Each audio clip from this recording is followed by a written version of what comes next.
बहुत समय पहले की बात है। उत्तर भारत के एक घने जंगल के किनारे बसा था एक शांत और सरल गांव शिवपुर।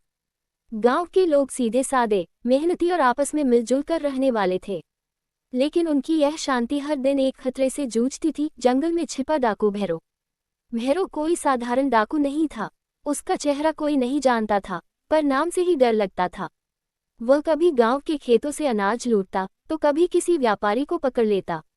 गांव वाले डर के मारे जंगल के पास भी नहीं जाते। हर महीने गांव से कोई न कोई चीज लूट ली जाती, कभी बैल, कभी गहने, तो कभी बच्चे तक। सबकी जुबान पर बस एक ही नाम था, डाकू भैरो। गांव की बैठक। एक दिन गांव के मुखिया रघुनाथ जी ने सबको पंचायत में बुलाया। उन्होंने कहा, अब बहुत हो गया, हम कब तक डरकर जिएंगे? हमें कुछ करना होगा। क्या हम सब मिलकर इस डाकू से नहीं निपट सकते? गांव के लोग पहले तो डर गए, लेकिन फिर युवक अर्जुन, जो निडर और बुद्धिमान था, खड़ा हुआ और बोला, मुखिया जी, अगर हम मिलकर योजना बनाएं, तो कोई भी डाकू हमें नहीं डरा सकता। गांव वालों ने अर्जुन के नेतृत्व में एक योजना बनाई।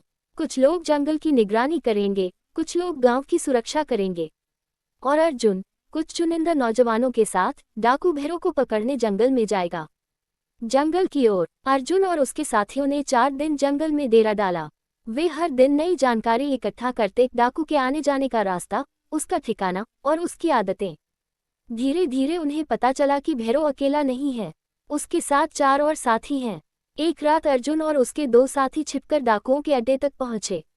उन्होंने देखा कि भैरो असल में बहुत बूढ़ा है और उसका शरीर भी कमजोर है, लेकिन उसका दिमाग चालाक और चाल चलने वाला था।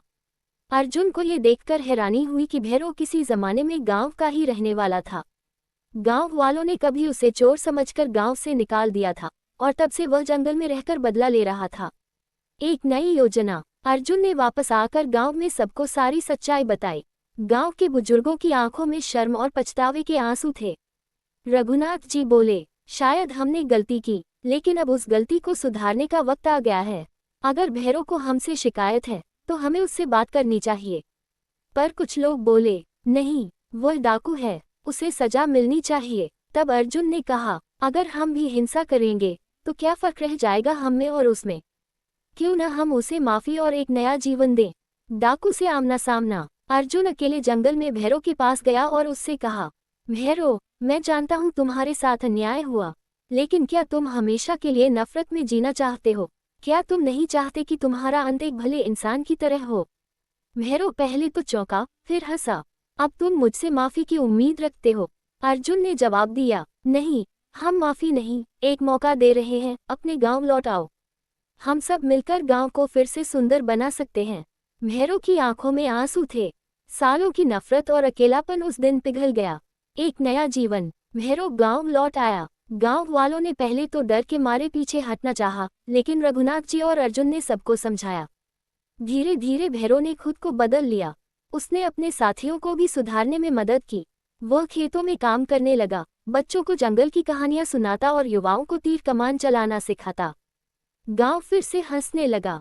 कहानी की सीख। नफरत से नफरत पैदा होती है, लेकिन समझदारी और माफी से इंसान बदल सकता है।